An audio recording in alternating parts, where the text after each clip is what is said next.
Letra D. 2 menos 2x sobre 3x, é 5D, tá? Igual a menos 1/3. Vamos multiplicar em cruz.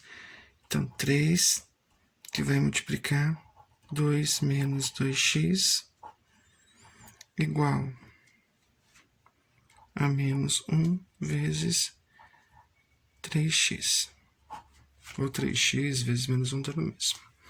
A ordem dos fatores não altera o produto. 3 vezes 7 é 21, ou 7 vezes 3 é 21. O produto é o resultado da multiplicação. Então, você pode mudar os fatores que não altera o resultado do produto, né? Então, aqui, 3 vezes 2, 6.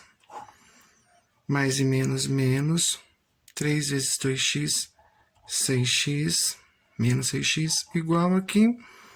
Menos com mais, vai dar menos 3x. Então, vai ficar menos 6x. Vou passar para cá mais 3x, igual a menos 6. Aqui eu estou devendo 6. Paguei 3, vou ficar devendo 3x. Menos 3x igual a menos 6. X igual a menos 6 dividido por menos 3. Menos com menos mais. 6 dividido por 3, 2. Então, a resposta é 2. Pessoal, por hoje é só.